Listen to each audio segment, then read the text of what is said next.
Hey, everybody. Welcome in.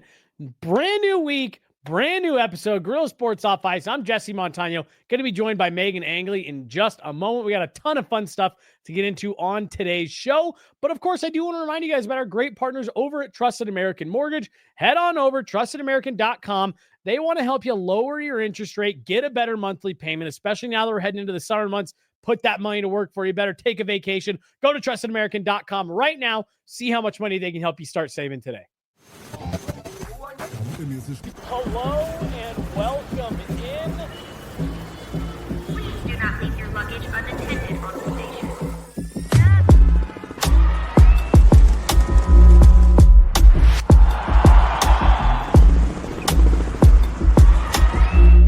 Welcome to the show. Hello, everybody. Welcome in. I'll just finish this story for you on the air. So I was like, oh, shit. And I appreciated that she told me that. I was like, I'd rather you tell me that than allow me to just continue walking around doing that. No, that's really scary to think about, though, because you've been saying it for enough time that you've probably built a habit of saying it. Correct. Now you have to break it. I caught myself yesterday. How's it going, everybody? I'm Jesse Montano. That's Meghan Angley. We were in the middle of a funny story during the intro, so I just had to finish it. Meghan, we are officially into the Stanley Cup Final here, which means we're well into the offseason for 30 NHL teams. We got a lot to get into, including some rumors that are starting to swirl around with the Avs and a potential 2C. We're going to talk about the Stanley Cup Final. The Avs made a signing over the weekend. I think you're running a secret underground campaign. But before we get into all that, Meghan, as always, how are you? How was your weekend? It was good. I went down to Colorado Springs, got some stuff squared away at the DMV, and it was a really painless experience. All right. Nice. Yeah, it was really quick, in and out. Got my registration up to date, license plate switched out. So I am roadworthy once again. Nice. That is always nice. Your tag expires, especially for so my tag always expires right at the end of the year, right around Christmas. So you have everything with the holidays, and then we come out and you get right into the, a busy season, especially this last year. There was kind of that big rush before trade deadline. So it's just it's really busy. And yeah, sometimes my car gets illegal because my tag will expire. And it's just always nice to walk out of there with a fresh sticker and be like, I'm good. No one get mad at me. I am good. Let me ask you how you feel about I've always felt like Colorado Springs, different people down there in Colorado Springs. They're very different from Denver people. This is so loaded, but yes, in a lot of different ways, there's layers to it. Yeah. But yes. Yeah.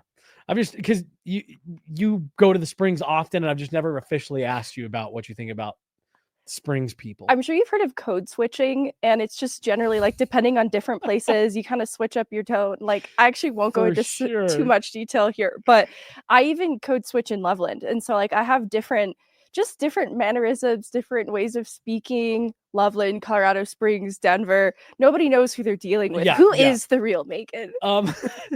So I've a ton of my extended family lives in Albuquerque, New Mexico. And if I get on the phone with a relative, my wife will give me a hard time because change up your vibe just a little bit. You change up your vibe. And honestly, even hockey, in the world of hockey, there's a fully different. Sometimes I just say words with a little bit of a Canadian accent, and I need to be more aware of that because that's not real. That's not authentic to me. No, it is. It's authentic. I'm just around a lot of you guys. No, I'm so glad you brought that up, though, because it is such a thing. We're I don't know. I wouldn't talk to someone from Denver the same way I talk to someone from Albuquerque. Yeah. And the same way I wouldn't talk to a football person the same way I talk to a hockey person. There's, how people are always oh yeah, you have work me. And then when I go home, I have so many. I've actually had this conversation with someone before. Think of all the different people that know a certain version of you. Yeah. Where it's yeah, that's not me. I will say this is probably the most real version of me. The in hockey world Meghan is probably most authentic.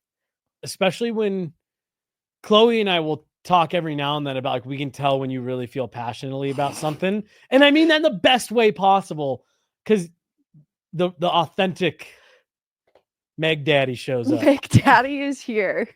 All right, should we get into some of this stuff? Should yes. we talk about Let's hockey talk at all about today? Brock Nelson. I thought you were going to say the Broncos. I was like, all right. Yeah, Megan, this is something that you and I had actually discussed earlier last week, just the two of us, off air. And then I believe it was Dave Pagnetta had put it out first saying that, hey, there sounds like there is some mutual interest. And Megan, I am able to confirm that. I have spoken with some sources who have said the same thing, that there may actually be a decently likely path Brock Nelson and the Colorado Avalanche are able to come to terms on an extension to keep him here. There's a lot that I think we're going to get into here. But for me, one of the things, and this is what you and I were discussing last week, was when I was talking to someone that I said, yeah, and then Brock, sounds like he probably just wants to go back to Minnesota. And I was told, not so fast. And what I was told was, I don't believe that to be the case. Sounds like the door is open for Brock Nelson to stay in Colorado. We had discussed that he had been getting better. You're just kind of broad strokes thoughts before we get into some of the more specifics on it. If the Avs were to bring Brock Nelson back. Before the report about him potentially having interest in returning home emerged, and I was home to Minnesota. Yes. And I was left just with my own feelings about Brock Nelson staying in Colorado. I was pretty neutral to it. I was open to it if the price made sense. His last contract, the 6x6, felt a little bit rich. So it'd have to be something entirely different that makes sense for the stage he's at in his career currently and just kind of the gamble that exists moving forward. And I was open to it, though, because I think to his regular season returns, following the trade deadline, the fit didn't as immediately jump off the page as, say, Casey Mittelstadt and his immediate fit with the Avs following the deadline. And even Charlie Coyle, I think, started to find his rhythm on that third line quicker than Brock Nelson did on the second line in the regular season. But you started to see him building towards just finding some chemistry with players like Nichushkin. And there are aspects of his game that don't translate to production, but that I really like, that make a lot of sense. He's a very responsible player, very smart defensively. Just recall some plays through the neutral zone or some stick plays in his own end that avoided more dire consequences that made me think, I kind of like Brock Nelson. He was good in the faceoff dot. And so the lack of production, though, persisted into the playoffs. Obviously, when there was a point of emphasis, it was needed most. It was an issue across the whole team. So you got away with it a little bit in the regular season, not seeing the finish, but it started to become a bigger issue in the playoffs. And what I was left feeling is, with a full season of runway, what would Brock Nelson look like in Colorado? And I talked about building brotherhood too as a necessary ingredient for just that extra motivation that pushes you when you are in the battle with your boys, if you will. And I think that would also build over the course of a regular season, because I think he's a great teammate, a really mature and experienced player, but just didn't have time to build the brotherhood aspect just in that short window. So I think in a full season, I look at even a player like Jonathan Drouin, who didn't immediately work in Colorado, and it did take that full length of the season to see what he was capable of. And so with Brock Nelson, in the early return, one, I see that his possession numbers 5v5 actually were better here than they were in New York, to start that year. And I think there's been a trend of maybe execution being a little bit of an issue at this stage of his career, but still an otherwise responsible player. And I see that boost in production, like with the Corsi 4 5v5. And I think in an Avs system that is such a strong possession team with opportunities alongside a player like Nichushkin, I do think it could only get better from here. So I don't hate it. I think he's a responsible player and a really safe bet, because Casey Mittelstadt is obviously the other side of this, where you had a player who immediately fit in Colorado until he didn't.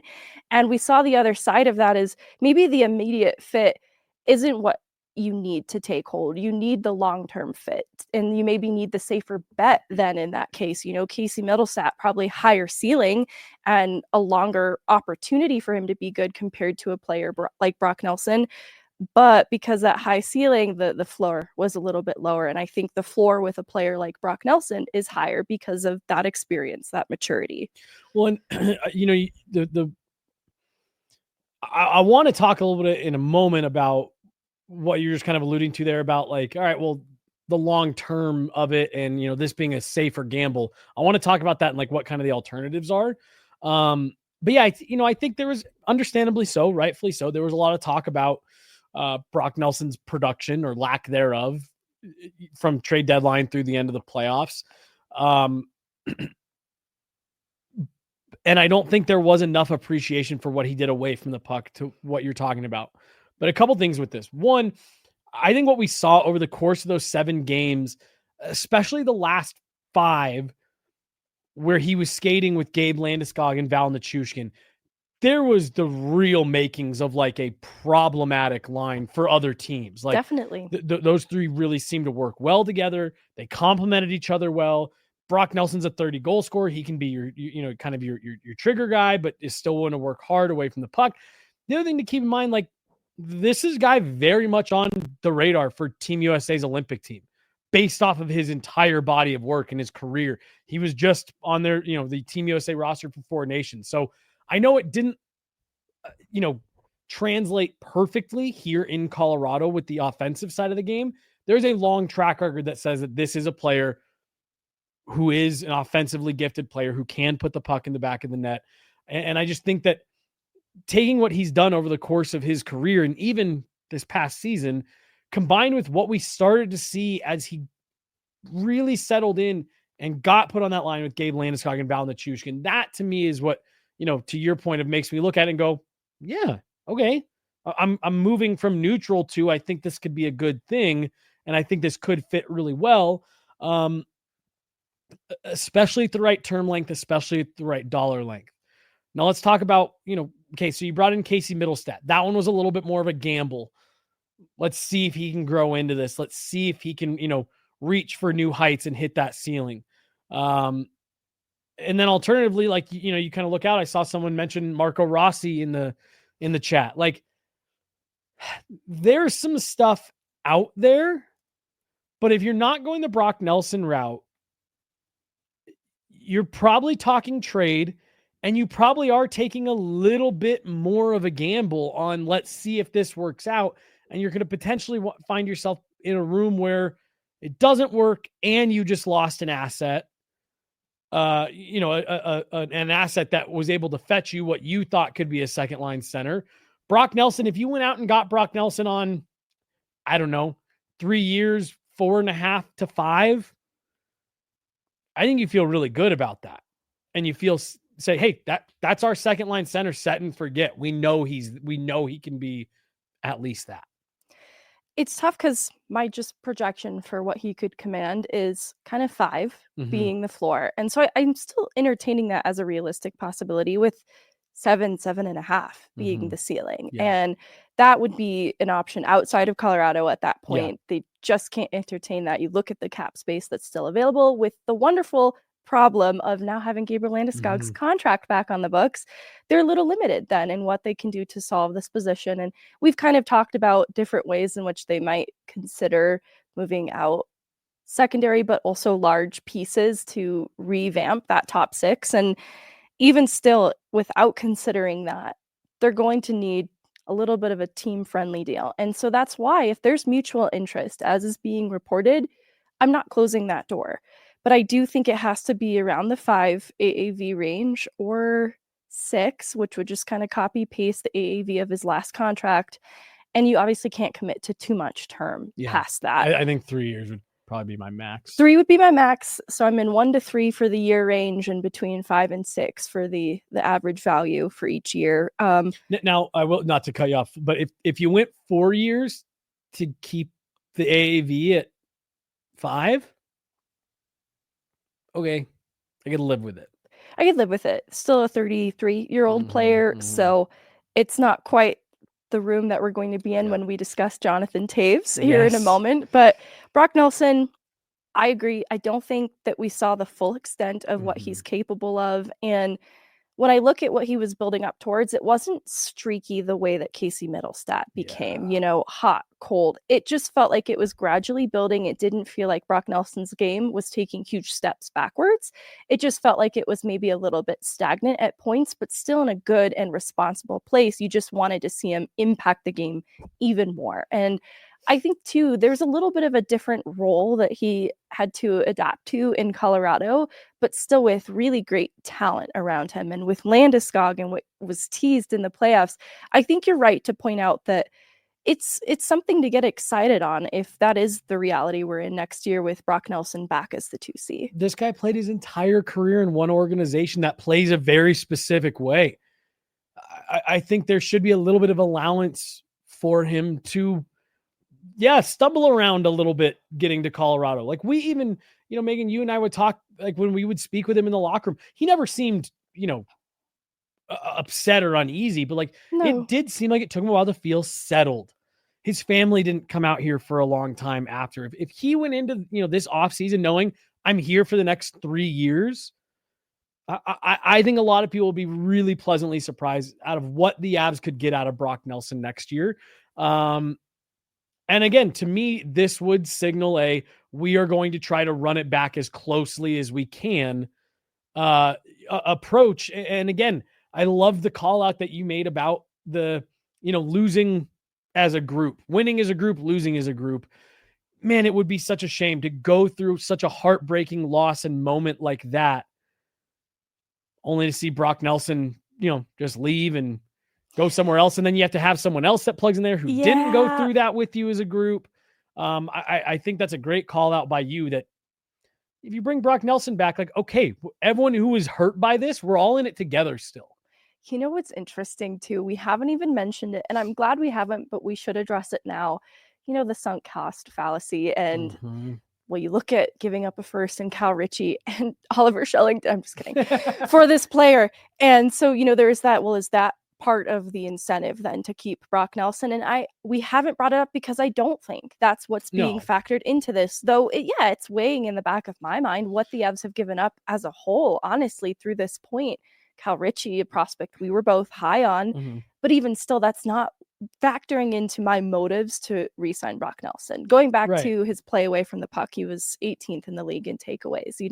His size and length down the middle, what it added, I think we didn't get to see the full extent of it in the playoffs, but the Avs became tougher to play against because of how they solidified themselves down the middle. And Brock Nelson was a part of that. Well, and again, that line with Nelson, Landeskog, and Nichushkin, to me, I look at that as the makings of the start of a true shutdown.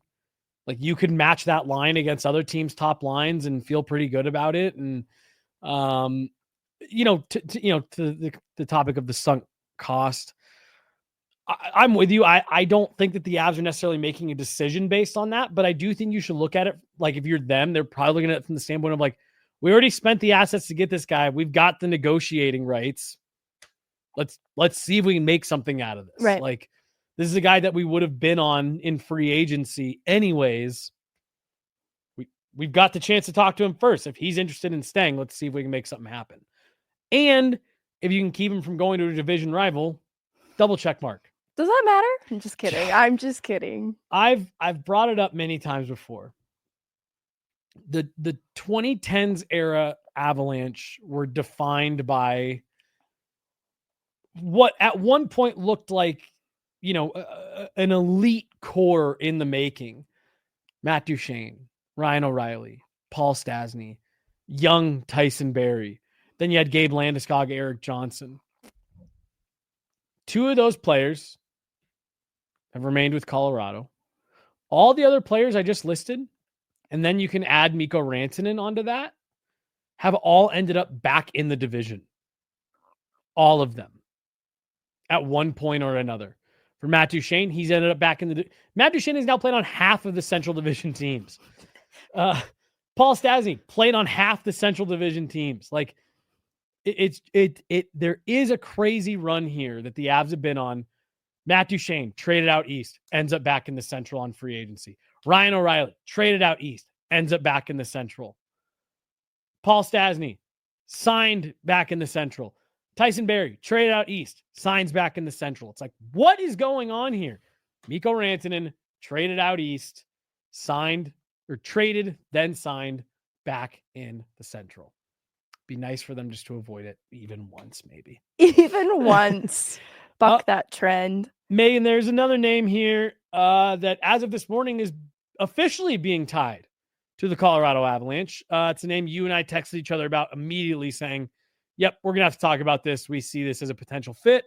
Jonathan Toews has made it clear to his agent that he wants to make a push to return to the NHL for the 25-26 season.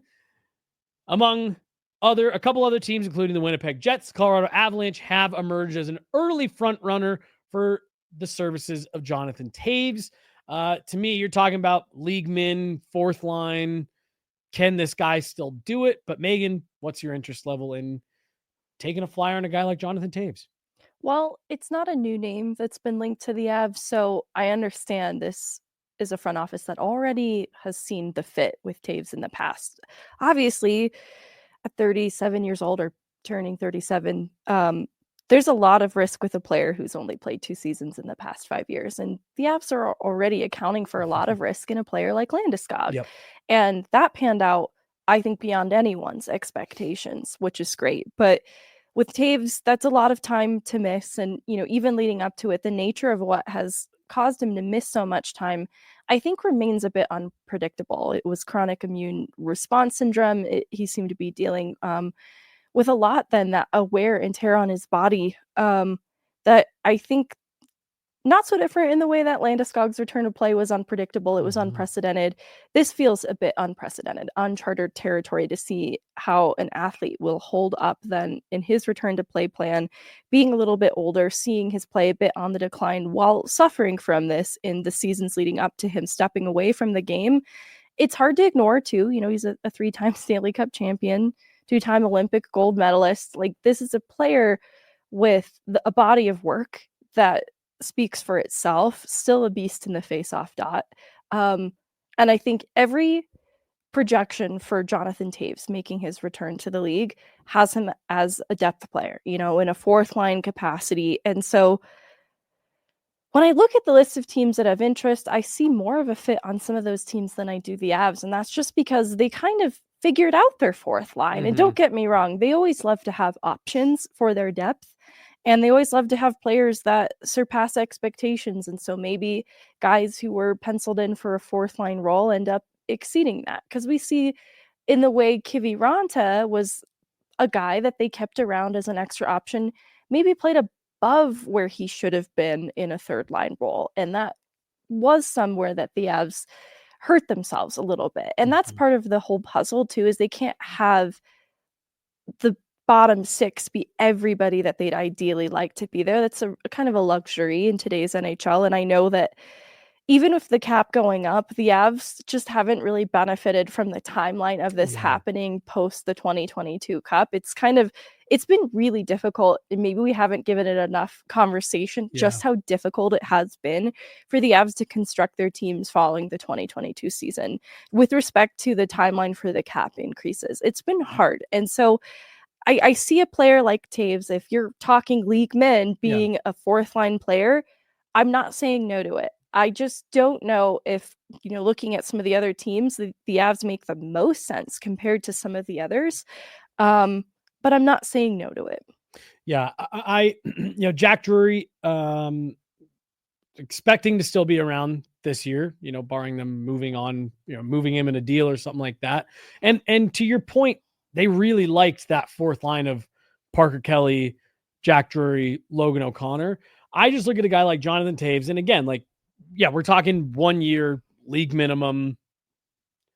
Let's see, because there is a world where he comes back and he maybe can't do it, and he's got to go LTIR, and that's kind of the end. But I look at that as a guy that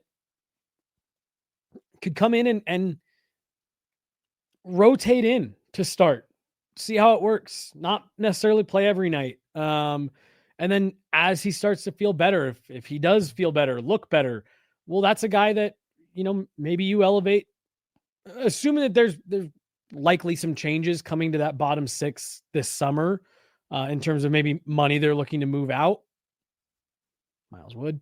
I don't know. Maybe that's a guy that as injuries happen, he finds a more permanent home on that fourth line, and Logan O'Connor ends up playing with Charlie Coyle and Ross Colton. And you end up with a fourth line of Jack Drury, Jonathan Taves. I wanted to say Jonathan Taves and Parker. I just think he would be a really interesting option in the bottom of that lineup. Like you said, even before he went out, was still just a master in the dot. And this is a guy that's captained 3 Stanley Cup teams.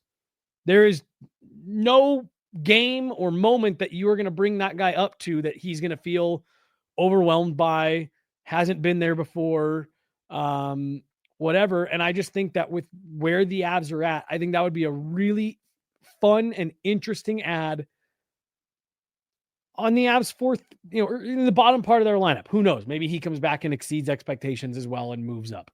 I'm not banking on that, but I just think that Jonathan Taves is a really interesting name to have on your radar as someone that I think could be really helpful for the Avs bottom part of the lineup.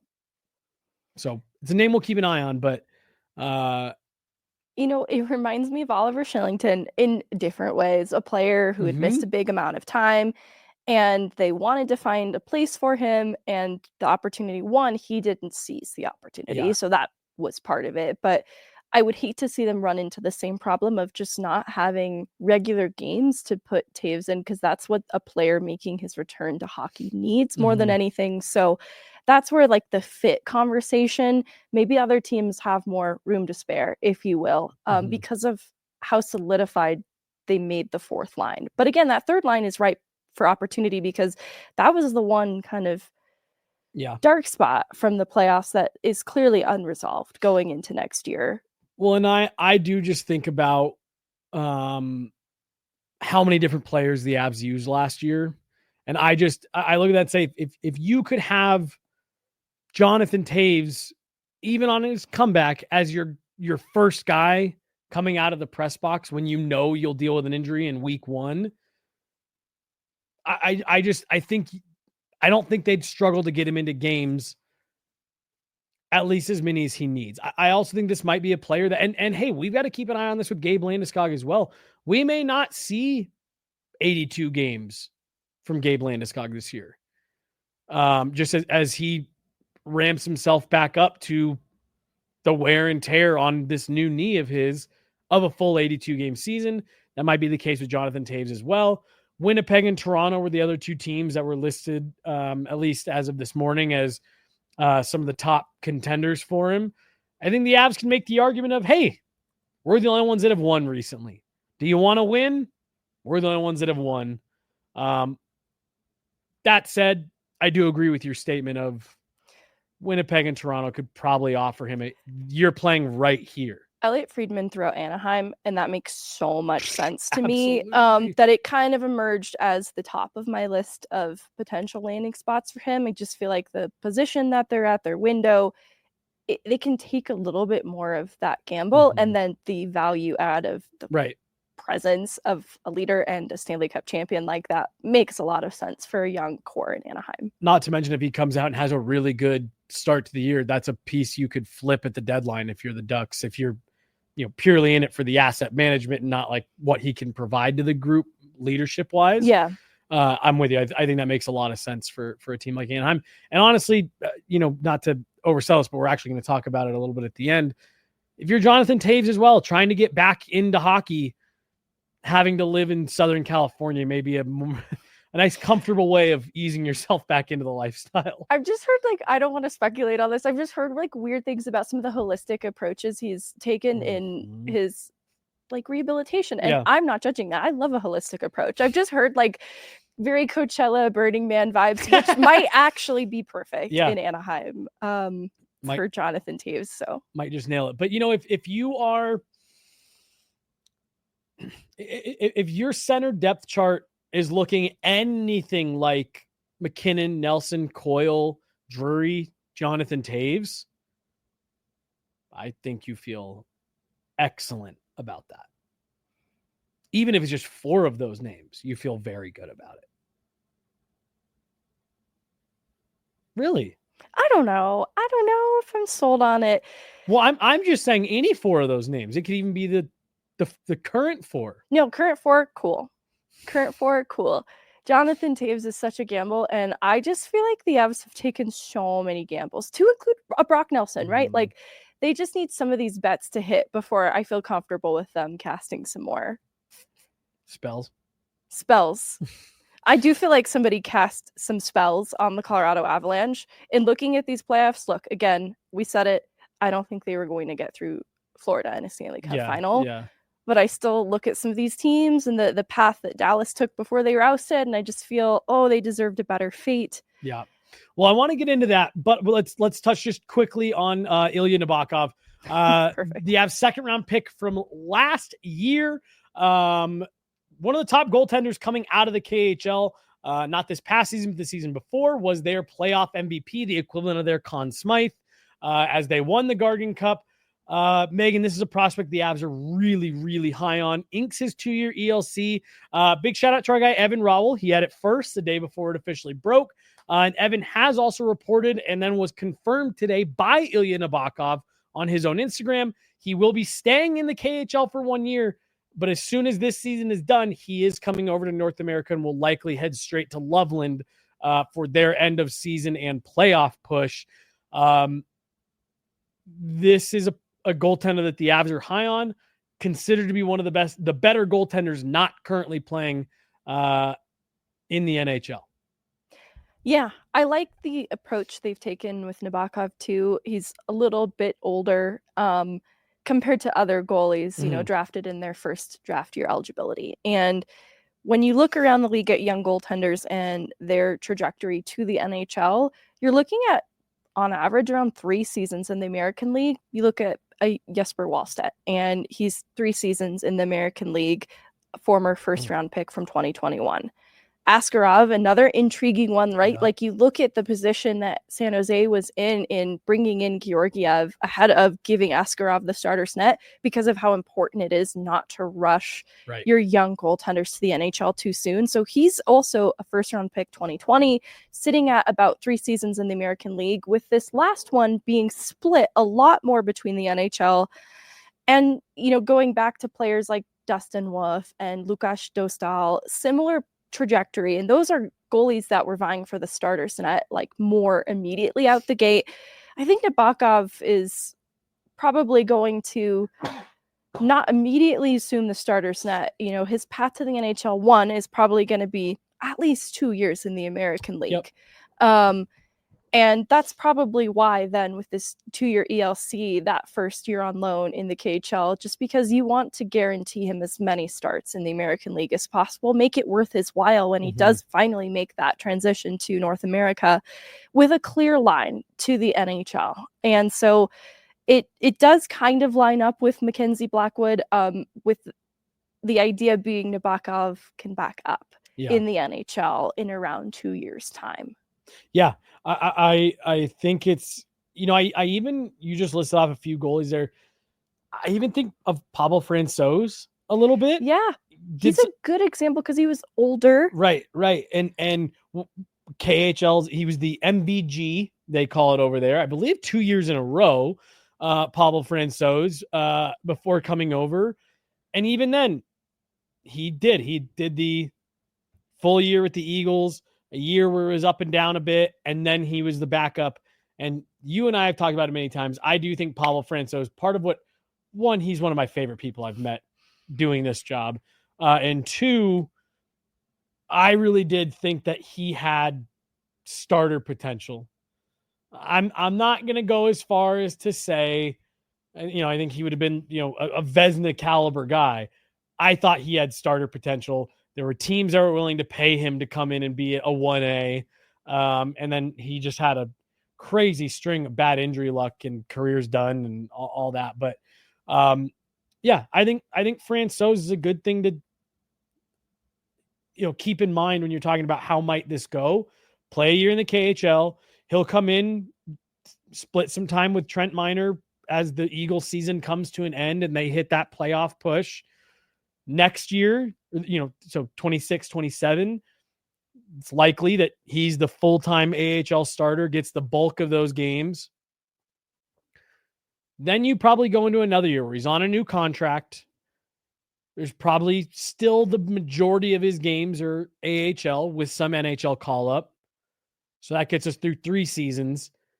Then you probably are talking full-time backup. And then in that 5th year of Mackenzie Blackwood's deal, you're probably, again, assuming everything goes as is projected and Nabokov continues to get better and grows into that goalie the Avs think he can be, you're probably talking a bit of a competition in Blackwood's final year. So to your point, yes, you did just sign Mackenzie Blackwood to a fresh 5-year deal, but the 2-year ELC for Nabokov really does start to line up well when you actually start to map it out of how the Avs would ideally like for this to go. Yeah, you can kind of sit there and be like, yep, 4-5, and right at 5, he's competing. And in, year 6, that's probably his net. This would be an area of the Avs development or an area of the lineup too that I'd like to see them fill internally, because they've given up so much draft capital, especially to solve goaltending through this point, that you'd just love to see it hit internally and not have to give up so much to solve the goaltending position in the future. I love the direction they're taking with Mackenzie Blackwood. I feel the most confident about goaltending than I have in a long while. I'm with you. Going back to, I felt a comfort with, a Pavel Francouz kind of as the backup and a Kemper, or, year 1 Georgiev. It really soured quickly, you guys. Honeymoon phase ended quickly. I was going to look up. Do you know off the top of your head how old Nabokov is? 22. Right now? He's 22 right now. So, yeah, you're talking about, can he be ready to take over in his year 27? That's Mackenzie Blackwood age. Right. It's young for goalies, and it's right around the time where you start wondering, is it this guy a starter or not? Right. With time to prove. With time to prove. So, again, 5 years out, that feels like a long time for sure. But that's about what it takes. Once you get to this stage of development for a goalie, that's about what it's probably going to take for him to get there. And I think you calling out Askarov earlier is a great example. Askarov has been like the next guy for how long now? And people still feel that way because he still continues to play at a really high level in the American League. And when he comes up, he shows well, but this is just, it's a delicate process. And I think the Avs are starting it with Nabokov based on what he put out on Instagram today. I think he's bought into this kind of projection. I think he sees that, hey, he's probably got a goal for himself. I'd like to be 28 and be the starter for the Colorado Avalanche. And so, I think it lines up well. At that point, you're talking Blackwood is into his mid-30s. And yeah, I think it's going to be interesting. Nabokov is a really, really, fuck it, exciting prospect for the Avs. The Avs don't have many of those right now. He's one of the top goalies in the KHL. And like you said, this would just be a huge organizational win for them to draft and develop a goaltender that has number 1 upside. And I know that's easier said than done, but there's only one way to do it. You got to start somewhere. But you got to do it eventually. Yeah, right? you got to start somewhere. Like the last time they did something even remotely close to that was David Abisher. And that's like early 2000s. I think he got traded in 2000. Geez, it wasn't pre-lockout, was it? Was it 2004? Oh, that would be upsetting. Anyways, you've got Blackwood and Wedgwood for this year. If you want to give Wedgwood a little extension, I love that idea. 2 years, yeah, great. I love that. Keep your tandem together for the next couple seasons, you would not hear any argument from me on getting Scott Wedgwood extended. Anything else on Nabokov, Megan? No. All right. All stuff that we're keeping an eye on with the Avs. We'll be keeping an eye on everything with Brock Nelson, what the Avs are thinking there. And then it does sound like we are going to get to see Ilya Nabokov at development and training camp. So that's huge. So before he goes back on loan to the KHL, we're going to get a look at him up close and personal. We'll be keeping you guys locked in. Yeah. With all of that. I think that's going to be 4 weeks from now. Yeah, not far out at all. Yeah, keep your eyes peeled. Dev Camp's right around the corner. Right around the corner. Really looking forward to it.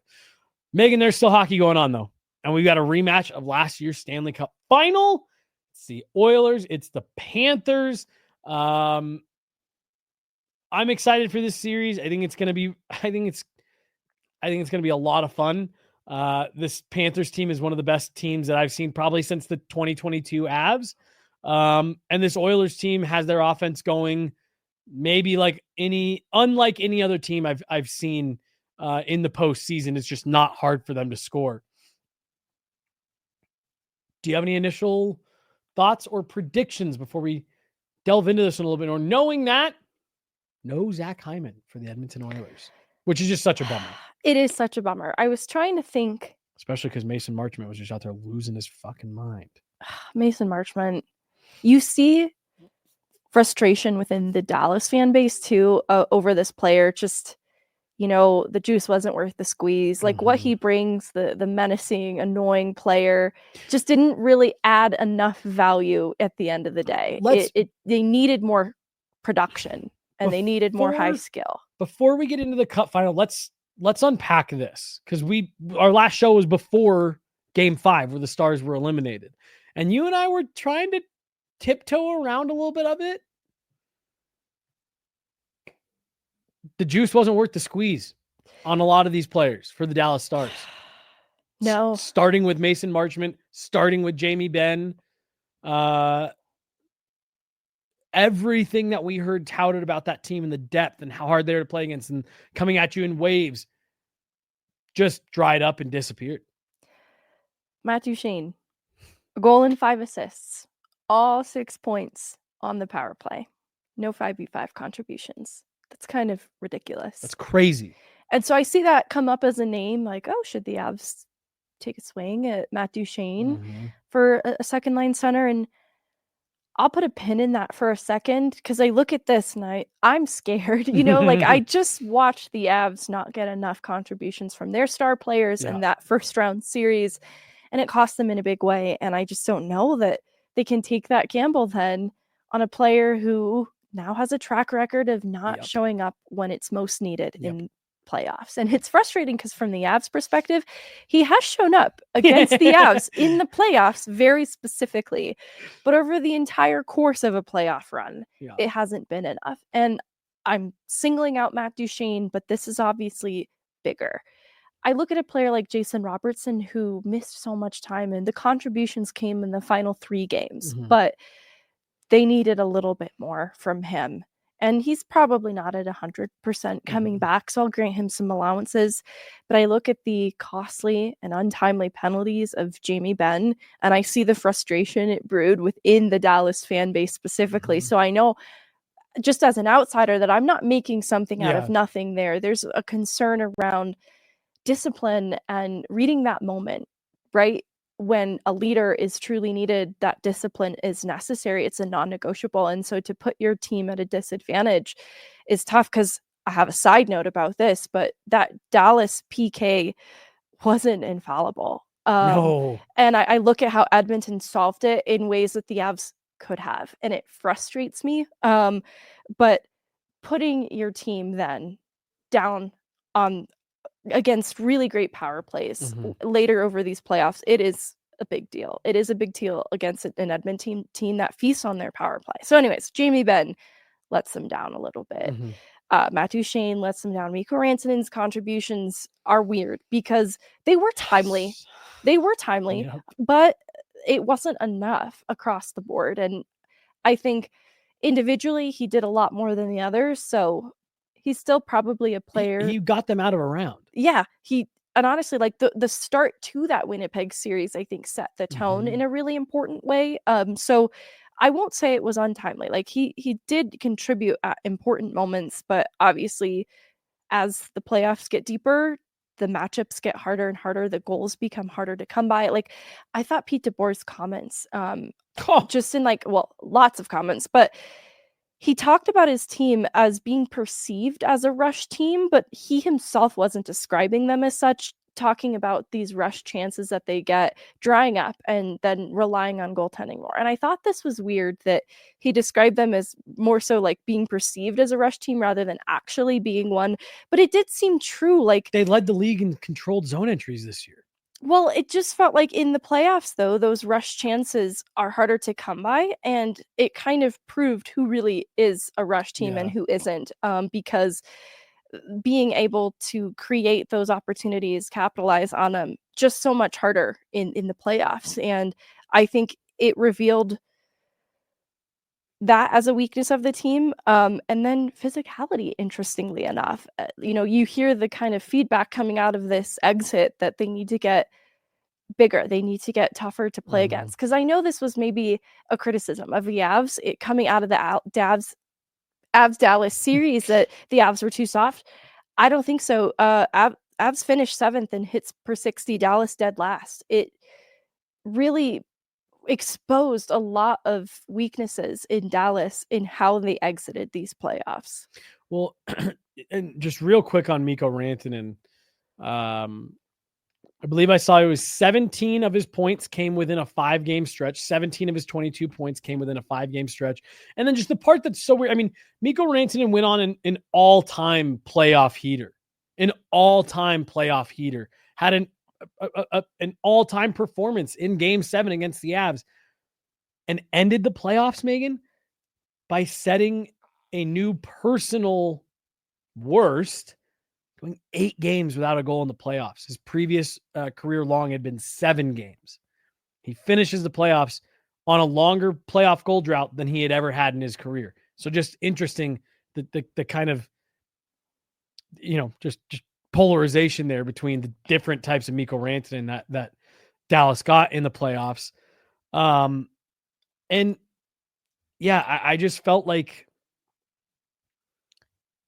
they got, like, so many things went right for them for the first half of this playoff run. Yes, they had some weird bounces that went against them, as all teams do, but they got the timely goal every time they needed it. They got the power play right when they most could have benefited from it. The puck bounced their favor at the right moment. And it just felt like you and I were talking about it quietly behind the scenes, because we didn't want to come out and make it seem like it was, we're just trying to find reasons to dunk on the Stars. But these cracks in their armor were showing all the way back in round 1. And you mentioned Jason Robertson. Even though he got going probably a little bit, too little, too late, he ended up becoming their only goal scorer for 3 straight games. Yes. There was, if it was for a while, it was, if it wasn't coming in the power play, we're not scoring. Then it was, if it wasn't coming from Mikko Rantanen, we're not scoring. Then it went back to, if we're not on the power play, we're not scoring. And it ended with, if it's not Jason Robertson, we're not scoring. And it was just shifting from one part of the lineup to the next. There was never, more than one line getting in on it. Even strength. They were terrible at 5-on-5 all playoffs. They got caved in by the Avs at 5-on-5. They got beat pretty bad at 5-on-5 by the Jets. And again, caved in by the Oilers at 5-on-5 in the Western Conference Final. Like, this all, when the way that it ended, to your point, we were all looking back on it like, yeah, we should have seen this coming. It was part of the reason why it felt so disappointing for the Avs. They did so many good things. That's why it felt fated that the Dallas Stars were supposed to win it all, because so much lined up in their favor to bring them to this point. It wasn't necessarily superior hockey that was elevating them. It was a lot of luck. Yeah. And some good goaltending, which is what makes Yes. Pete DeBoer's comments so frustrating. Yep. I just wanted to read the stat line out really quick. Dallas. Okay, go ahead. Yeah, 45 goals, 17 on the power play, 9 from Mikko Rantanen, 6 of those, being the hat trick game. So just 3 goals outside of that. And then 3 empty net goals. No big deal. Right. Read those totals again. 45 goals. Yeah. 17 on the power play. 9 goals from Mikko Rantanen. That's insane. You and I were texting each other as those games were going on, like they're continuing to live and die by this power play. I did not realize to that extent. Yeah, it really carried. Jeez. And so that means 9 goals total across 3 rounds that didn't come on the power play or off the stick of Mikko Rantanen, right? If I did that quick, because you said 45 total. Yeah. Or wait, so I'm sorry. 19. Right? Because you said 17 plus 9. Mm-hmm. So be 26. So 19 goals total. That's crazy. That is crazy. Across 3 rounds of playoffs. And a lot of Pete DeBoer's comments, so interesting, but he pointed back to the end of the year struggles that you saw. Everybody saw. They weren't even generating shots on net. They were struggling to convert, and there was this concern, like, has Mikko Rantanen had enough time? This just isn't gelling, this top 6. It's not creating real opportunities. They're not even putting pucks on net. And so he kind of referred back to that, how, yeah, that ended up being more of a problem. And then the other thing, oh shoot, I just drew a blank on what the other thing was, but it was something Pete DeBoer said in the post-game media unpack. Well, while you think that was super interesting. While you think about that, throw up that comment from Alyssa. This was the other part of it too, because Mikko really did he got bottled up pretty good in that Edmonton series. Not very threatening. Again, the goal issue with him went back to the previous round. And I do think at a certain point, this is accurate. And it was always the McKinnon Merchant thing I thought was so ridiculous and unfair for how good Mikko Rantanen is. But this has always kind of been the part of it, right? Can you go be the guy that, we heard Pete DeBoer say, we're spending 80% of our time pre-scouting Cale Makar and Nathan McKinnon. Can Mikko Rantanen go be the guy that 80% of another team's pre-scout is built around? And again, I want to be clear with what I'm saying. I think extremely highly of Mikko Rantanen. I think he's an elite goal scorer and playmaker. But I don't think people fully understand the concept of being like, there's not many players that can be effective when they're game planned for that much. Connor McDavid, Nathan McKinnon. We even saw Cale Makar struggle with it in these playoffs. Like, it's a hard thing to be that keyed in on and still find a way to create. And I think Mikko Rantanen was met with, nobody else is going, and they have 4 guys watching me all the time. How do we get out of this? And when you're living off your goaltender, it just makes it shocking for your coach to come out after all of it and essentially say, like, yep, goalie sucks. Nothing we can do. It's crazy to me. I can't draw up a justification for it. I only see negative. And I understand behind the scenes, like, Ottinger's dealing with an upper respiratory thing. And Right. so they're already considering resting him. And with that context, okay, maybe it's a little less personal, but his comments immediately contradict that, right, by making it a performance issue.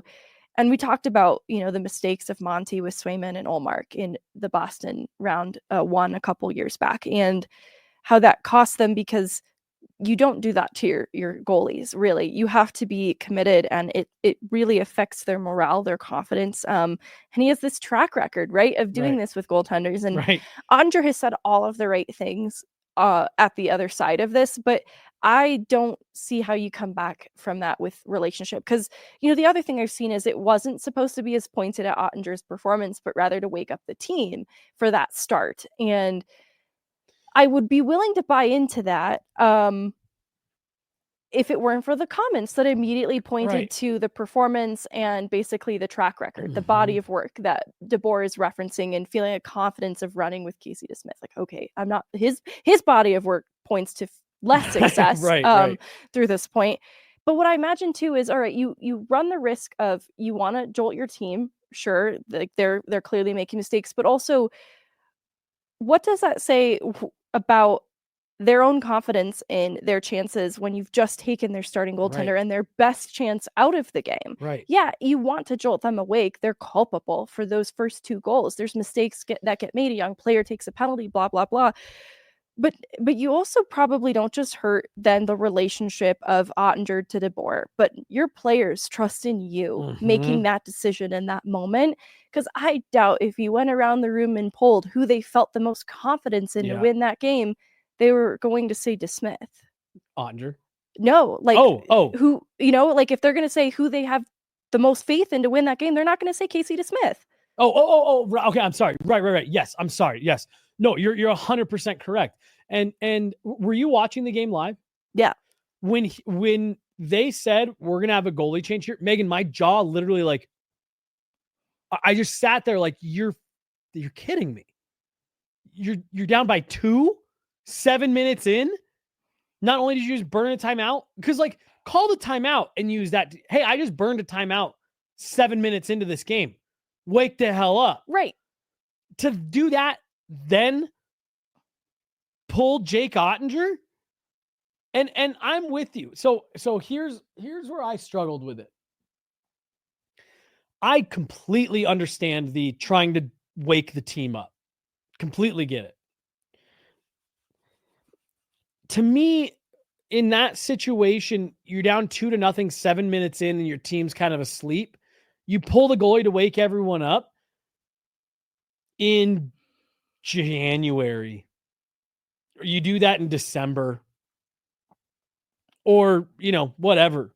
When they were coming down the stretch and Dallas was playing really poorly, had he pulled Jake Ottinger 7 minutes into one of those games? Sure. This is an elimination game in the Western Conference Final. Jake Ottinger is probably the biggest reason why your team is even in that game. Yes. He was lights out. 2 rounds. Right. And for you to pull him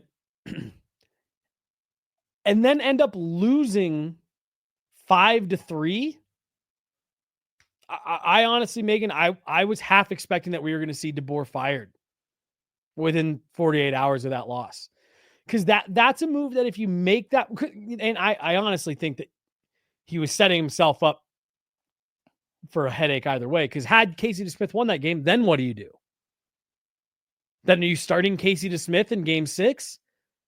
And suddenly it's not. But anyways, all of this, I could have, hey, I was trying to get the team going. There was nothing else I could do. But for then him to come out and even reference the 2 goals against as why one of the reasons, 2 goals on 2 shots.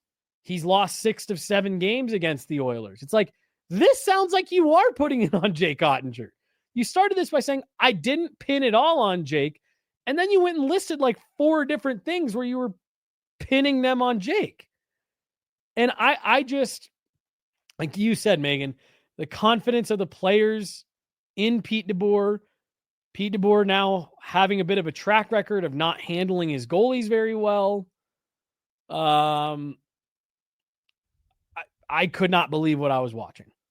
No, and as we're sitting here talking about the glaring issue of Dallas's offense drying up and there being a bigger issue that stems back into the regular season as they were going down the stretch and they were struggling to create, then you're seeing a bigger picture issue here that just bled over into the playoffs that went unresolved rather than goaltending, which elevated in the playoffs. Round 1, round 2, great from Ottinger. It just feels crummy then that he's out in press conferences leaning on, people have this perception of us as a rush team, but the rush chances dried up, and that's when you defer to goaltending. It's like, this isn't about goaltending. Right. You get that, right, Pete DeBoer? and he talked about, all these changes he made to the power play units and putting Maverick Borkin, the young player, and sitting an experienced veteran to make these moves. And so there's desperation going into this game for Dallas. It's obvious, like, this was always bigger than goaltending. So why is that kind of what it seems to be what you're leading with? And maybe I'm just super defensive of Jake Ottinger right now, but there are so many other issues here than the goaltending. And if anything, like you said, the goaltending was the only reason they made it to a conference final. Yeah. They don't make it out of round 1 without Jake Ottinger playing I mean, as it all shook out, exactly at the level that he played at over 7 games, they had very little room for error there. All right, we're running a little bit long here, so I'm sure we'll have plenty more to talk about with the Stanley Cup Final, but you looking forward to a rematch of last year? Yeah. Not only is this Florida team, I agree with the comments. It's the best team he's probably ever coached. Paul Maurice. But Edmonton's different too. Mm-hmm. This is a different Edmonton team than they saw last year, and I'm excited for it. We were talking about Zach Hyman and the loss of Zach Hyman, and then we went off on a Dallas tangent. And I just wanted to compare this loss to what Arturi Lehkonen means to the Avs. Mm-hmm. I feel Hyman plays a similar role. He is such a warrior for them on the ice, and so the scoring maybe isn't going to impress you the way that Draisaitl and McDavid do, but he is such a responsible player and he battles so much for them that this is a huge loss. And I just wanted to say that I really like Zach Hyman as a player, and I'm sad that I won't get to see him in the Stanley Cup Final, but I still feel this team is built different. I think the back end is what impressed me the most in the absence of the player that I think is most defensively responsible for much of these playoffs in Matthias Ekholm.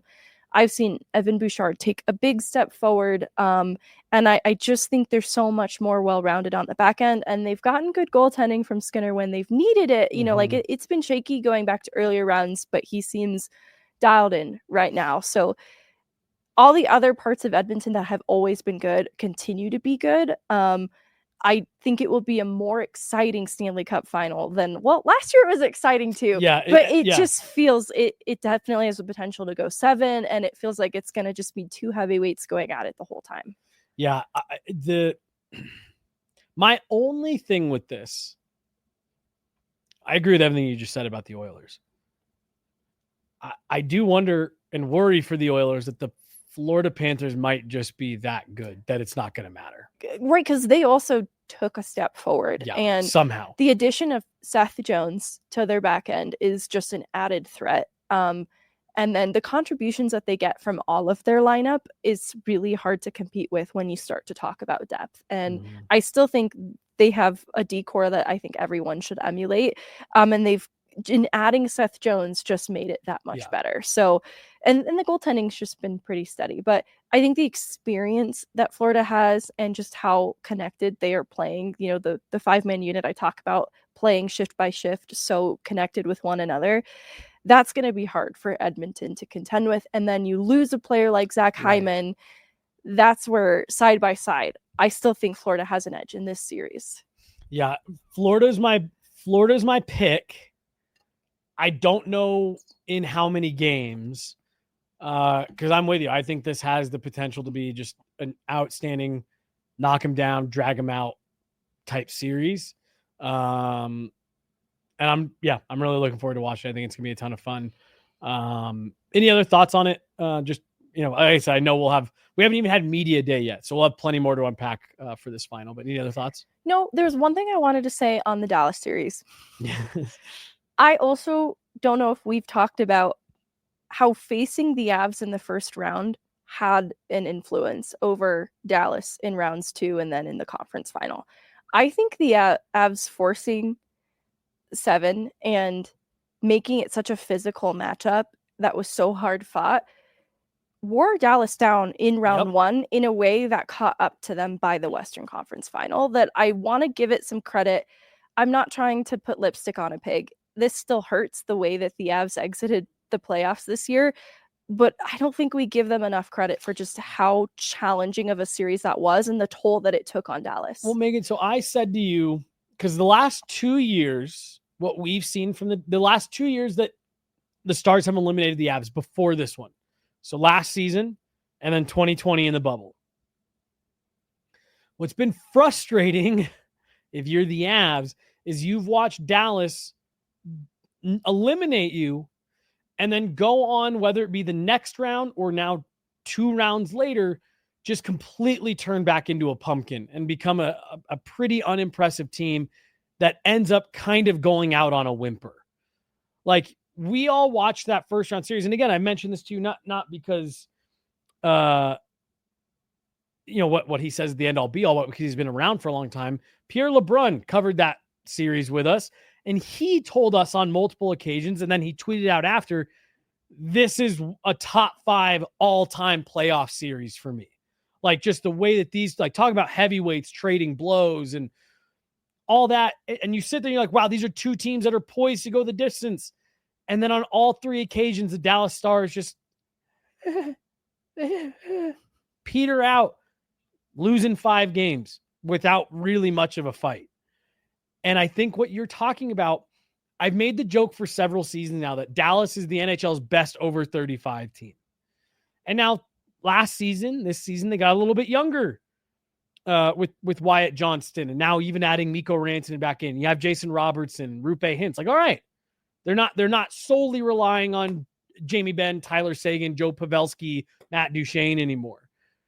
But relative to what you're talking about, that was a long, brutal series with the Avs that went 7 games. It was. That was a physical series that went 6 games with the Winnipeg Jets.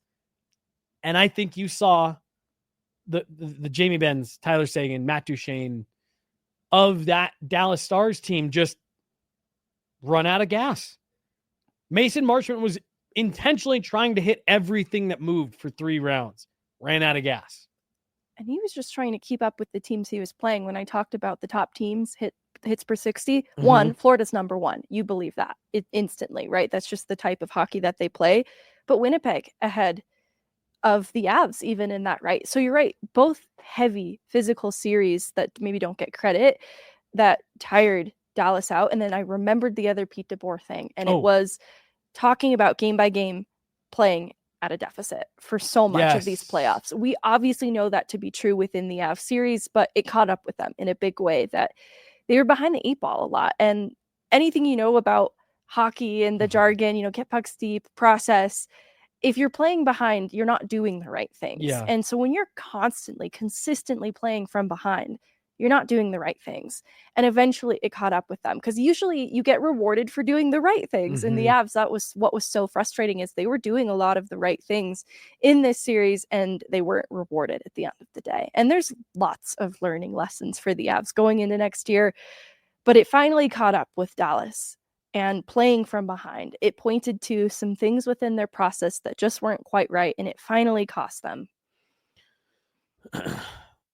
There's one question I want to ask you about this Stanley Cup final matchup. And the question, I guess, doesn't change what our final topic of the day is going to be. But you and I were discussing this over the weekend. The Avs had beat Dallas in that game 7. Do you think that are you and I in Florida right now getting ready for media day tomorrow because it's Avs Panthers? Or do you think that Edmonton still would have beat Colorado? And then I'll ask you if you think the Avs could have beat the Panthers, but I think I know our answers to that. So I do. I think the Avs would have beat the Oilers and gone on to the Stanley Cup final. What do you think? I think they could have, but it's more of a coin flip, honestly, because the Avs had some spooky scaries to shake off in that first round, like not being able to convert on the power play. There were things they could have done that I saw proof of concept with Edmonton. They have the skill and the talent to do a little bit more to convert on the man advantage. And they were just getting beat along the wall, and they weren't moving enough and not moving the puck through traffic enough, despite having skaters with the skill set to do it. So anyways, I think that because Edmonton has some of that offensive firepower and they clearly had it figured out, it's more of a coin flip in the Western Conference final. But I also think some of these things, like players like Cal McCarr being held back, would have started to break free. And I think Brock Nelson would have come alive playing with Gabriel Landeskog for more time. And the Charlie Coyle we saw in these playoffs was not the Charlie Coyle one that usually, he has so much more postseason experience, and in the regular season even was a different player, that I think that third line would have had better results too. So I just think more things would have clicked for the Avs if they had advanced further. And so the coin flip of the Western Conference final and then the Stanley Cup final, if they did make it through Edmonton, which I think they could have, is it goes back to everything we're saying about how well constructed Florida is. I think that would have been very, very hard to beat. Yeah. I'm with you. I'm not gonna say, because we're talking about a complete hypothetical. So I'm not gonna say no, they could not have beaten the Panthers. I'm just looking at the way that Florida is playing right now, and I'm just I don't know who can beat them. It's their game time players are being game time players, but also everybody. They're getting contributions from everybody. And so that's what would have needed to click into place for the Avs. And that's so hard to have everybody hit like that. Mm-hmm. No doubt. Last thing I want to talk to you about, Meghan, it relates to Florida. 6 straight years with a team representing Florida in the Stanley Cup Final. 9, including this year. 9 of the last 11 Stanley Cup Finals have featured a team from a no state tax state. Either Dallas, Florida, Nashville, or I guess that's Tennessee, or Nevada. Arizona was the other one, no longer there. Seattle is another one. 9 of the last 11 years have featured a team in the Stanley Cup Final from a no state tax state. Now, and you're going to get a sense of where I'm at on all this, nobody was complaining about an unfair advantage for the years and years and years when those teams toiled in the bottom of the standings and everyone in big markets made fun of them and said they need to move. Hockey doesn't belong there. There's no fans in the building. And now a lot of those same people are saying, well, hey, no, hold on. It's not fair. They have an unfair advantage. Their weather's nice. It's a great place to live and you don't pay any state tax. The league needs to do something about this. Where are you at with the no state tax advantage?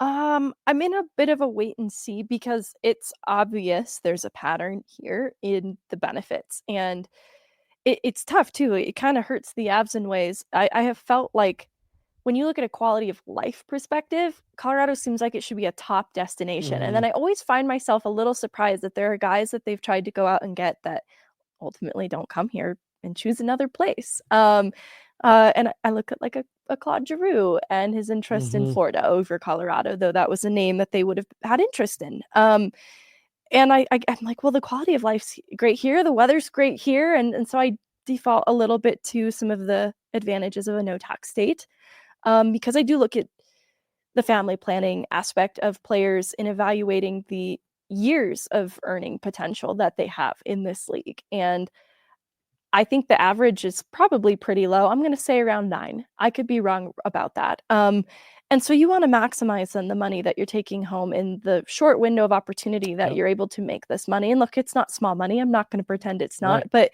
you want to maximize your earning potential then in the years that you're playing. And so some small advantage then like a no tax state that also happens to have wonderful weather, it makes a lot of sense then why it would appeal to players. Because I even look at the conversation around Sam Bennett and it's like stay in Florida or potentially Toronto. And so I feel like I do see that counter argument of players considering going back somewhere that feels more like home, a Canadian market, and then the no tax state. And it's just kind of always though in the conversation of what players are weighing. And because these teams like a Florida or even a Toronto that I thought was going to put up more of a fight in the matchup earlier, these playoffs, they're also competitive right now. Vegas has been competitive too. And so there's appeal in quality of life. Cost of living, I think, varies from place to place.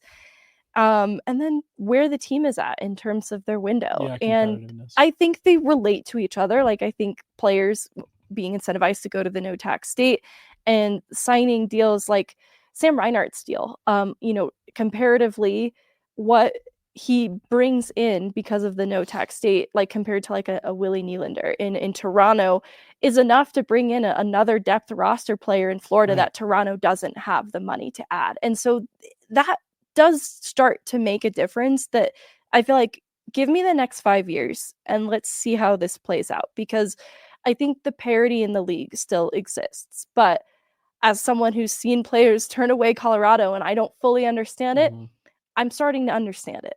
Well, and when you're talking about like it's not a small amount of money either, let's just use Mikko Rantanen as an example. Texas, a no state tax state. And again, I'm gonna play a bit of a what if game here. Let's just say he had signed the identical deal in Colorado, just for comparison's sake. $12 million per year, 8 years. The difference it breaks out to is just shy of about $1 million a year in what Mikko Rantanen puts into his pocket by signing with Dallas versus signing in Colorado. So If you're the Avalanche and, you know, if you're in that situation where you're negotiating and there's other teams involved, the Avs would have had to offer Mikko Rantanen $13 million a year for 8 years to match the amount of take-home money that he's making in Dallas for what is $1 million less on the salary cap. So, you know, $1 million on the cap, maybe not a huge difference, but just as an example, like, yeah, the Avs would have had to change their offer by $1 million and make him the highest paid player on the team above Nathan MacKinnon for him to have that same take home. And I'm just using that as the example because that's a recent example. But yeah, there's those situations that are playing out all over the place. And I don't know. I do just look at it as in the same way that for years, decades, some of these Canadian market teams like the Toronto Maple Leafs, like the Montreal Canadiens, and their fan bases have, again, made the arguments flying in the face of Florida Panther fans and Arizona Coyote fans and Nashville Predator fans of why would any player want to go play there when you can come here in front of a packed building every night? The city loves you. You're a hero in Toronto. It's like, yeah, or you're a kid who grew up in Canada and now you can play in the NHL. You can play for a good team in a place that's warm weather during the cold months, which is when the hockey season takes place. They're nice places to live. You can go out into public and live a semi-normal life. And, oh, by the way, you're going to make a bunch more money here. Who would not, like, if you're a player, it's like, yeah, I want to do that. I want to do that. To me, it's the same. Every state, every team has their recruiting tools. It's another recruiting tool. If you've got a GM who's willing to be aggressive and leverage the fact that you're a no tax state, good for you. You should be able to. And I just think it's a little funny now that we see just so much of a script flip from all these people who made fun of these Sunbelt states for years and years, now saying that they're too good and it's an unfair advantage. Yeah, because it's interesting, right? Like, you look at the teams that are good and have the no state tax. And so I'd put Vegas. Yep. I'll put Dallas in there. Yep. And then I'll do Tampa and Florida, Yep. right? And so then you've got Nashville and Seattle also hanging out here. But you look at Chandler Stevenson and Brandon Montour signing big contracts in Seattle, and it starts to feel like it's no coincidence that they go from no tax places to just another no tax place. Like, okay, maybe they're not as competitive. So what would interest them in Seattle, do you think? And it starts to feel all interconnected. It's definitely no coincidence. It helps that the other teams that I just mentioned ahead of it also are in competitive places, but even the ones that aren't still hold appeal for players trying to maximize, like, one of probably their last NHL contracts. Right. In a no state tax place. Yeah. I think it's fascinating. And truthfully, I'm of the opinion that I don't like. There's nothing for the league to do about it, at least as of right now. If it gets to a place where it's egregious, as like the cap continues to go up, and there does become a clear advantage. Okay, maybe it's something that you can look at as a way to level set stuff, but I just think it's been an interesting discourse over the last couple of weeks because there's a bit of a run here. And, I do look at Florida, I look at Tampa, and I look at Vegas, and I say, are we looking at 3 teams that are going to start to become rebuild proof? There's Mitch Marner. The report's already out there. His top 2 teams, the Florida Panthers, the Vegas Golden Knights. Yeah, they're both good. Yeah, they're both warm weather cities. There's one other thing that they have in common, coming from one of the markets that has one of the highest tax rates, not a state, but one of the highest tax rates in Toronto. If you got an ownership and a management that's willing to be aggressive about it, teams like Florida, Vegas, Tampa may be kind of, resilient to the normal ebbs and flows of an NHL organization. They might be able to just stay pretty good all the time. Yeah, I can see that then being why, like, Steven Stamkos probably felt hurt by the way his time in Tampa comes to an end, and he goes to another no state tax I place. didn't even put that together until you just started saying it. Yeah. Nashville. Interesting. Very interesting. But yeah, I imagine that hurt then. Like, what do you mean? You guys are capable of this more than anybody else. Right. Yeah. This is interesting. Now that you listed off the first two and we just both kind of arrived there with Stamkos, this might need to be a Pucks and Prosecco investigate. Yeah, this actually, because right, like just Stevenson, Montar off the top of my head. I'm like, yeah, they came from no tax place. Oh, so did Steven Stamkos. Marchessault. Another one. Vegas to Nashville. Wow. Guys. Matthew Shane. Nashville to Dallas. Interesting. Wow. This is interesting. This is really interesting. Well, let's put a pin in that, but let's revisit that this summer. Yeah, no, I love it. I love it. That's gonna do it here. We ran a little bit long today, but thank you guys for hanging out. There's the drama is starting to unfold. We're heading towards the Stanley Cup Final, and then we're gonna get into the off season. We're gonna have the draft, like Megan said. Then it's development camp. So we are in the off season, but we are definitely still in the craziness of the off season. I think we did have a super chat actually before we get out of here. Yep. Boom. Super chat $1.99 for $1.99 from Hurricane. Speaking of the mild, any interest in Marco Rossi? So yeah, but the problem, like the reason Minnesota is in this place is because there's a difference of opinion and value. Yep. And I'm all for players being advocates for themselves and their value. And so if it's too rich for Minnesota's blood, it's going to be too rich. 23 years old, it's going to be too rich for the Avs to take a swing at another young player like, Casey Middlestat, like even more risk. So I just don't know that it would make sense. But if that number somehow did make sense and whatever this difference in opinion and value is so different, but still agreeable for the Avs, sure, why not? It's just, it would also probably cost a pretty good amount to get him out of a division rival. And then you're dealing with the issue of you're sending picks and players and stuff like that to a team that you're going to have to go through. I just don't know that I want to take a swing at a young centerman at this stage in the Avs place. It's like, even around the Cal Ritchie conversation, realistically, where is Cal Ritchie plugging into the Avs lineup this year? It wouldn't have been second line centerman role. And that isn't where they need a 23-year-old center right now, is where they'd have room available for him. Yeah. I said that so bad. I'm sorry. That's going to do it here. Big shout out to Hurricane, $1.99. That's going to do it. We'll be back at it. Pucks and Prosecco tomorrow. And then the off season rolls on. We got more content coming your guys' way all summer long as we head towards the draft. She's Meghan Angley. I'm Jesse Montano. We got Chloe Thiel behind the glass today. She'll be back sitting right here tomorrow with Megan for Pucks and Prosecco. Thanks so much, everybody. Stay dry out there. If you're here in Colorado, sounds like we got a big rainstorm coming. Enjoy your evening. We'll see you tomorrow. Gross.